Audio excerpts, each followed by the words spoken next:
یہ بندہ جاہلیت میں کاہن ہوا کرتا تھا۔ ہم نے اسے بلا کے پوچھا بھائی آپ کون ہیں؟ اس نے کہا آپ مسلمان ہوں لیکن زمانہ جاہلیت میں کاہن ہوا کرتا تھا۔ عمر فاروق پوچھتے ہیں تم نے اسلام کیسے قبول کیا؟ اس نے کہا میں کاہن تھا، ایک وقت وہ بھی آیا میرے پاس جننی تھی، اس جننی نے آ کر کے کہا مجھے اجازت چاہیے۔ میں نے پوچھا وہ کیوں؟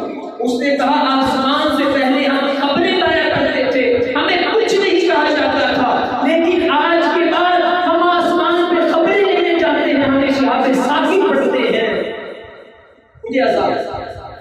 عمر فاروق رضی اللہ تعالیٰ عنہ پھر اپنا واقعہ بیان کرتے ہیں، کہا بالکل اسی طرح میرے ساتھ بھی ہوا۔ میں اس جگہ پر سویا ہوا تھا جہاں لوگ چڑھاوے چڑھایا، جہاں پہ جا کر کے لوگ نظر و نیاز مانگا کرتے تھے، وہاں پہ گائے کو ذبح کیا گیا۔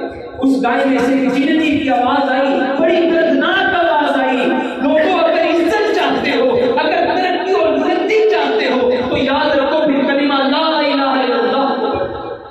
لیکن ان لوگوں نے یہ سننے کے بعد بھی میں نیند میں سویا ہوا تھا، میرے کانوں میں آواز بڑی، میرا تجسس بڑھتا گیا۔ یہ ایسے بہادر اور جدی تھے عمر فاروق رضی اللہ تعالیٰ۔ جب اسلام کو قبول کیا تو پوچھتے ہیں صحابہ سے کوئی ایسا شخص جو بہت جلدی خبر پہنچانے والا ہے؟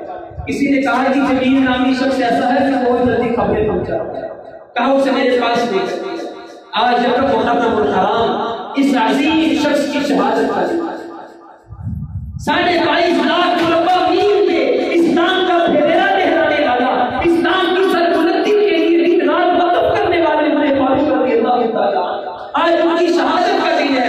کہا جاؤ جمیل کو بلا کر کے لاؤ۔ جمیل آیا، اسے کہتے ہیں جمیل میں نے محمد مصطفیٰ صلی اللہ علیہ وسلم کا کلمہ۔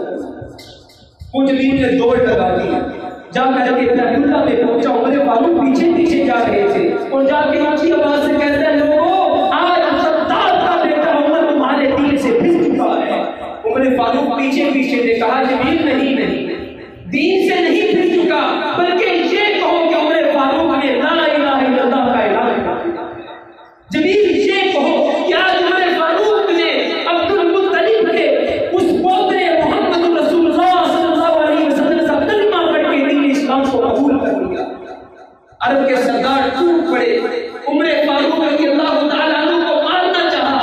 حضرات احادیث کی کتابوں میں، تاریخ کی کتابوں میں لکھا ہے 2 پہر عمر فاروق اکیلے لڑائی کرتے رہے اور آخر میں اتنے صاحب تناسب ایک جملہ کہا جو بعد میں ہم نے پورا کر دیا۔ عمر فاروق کہتے ہیں کاش اگر ہم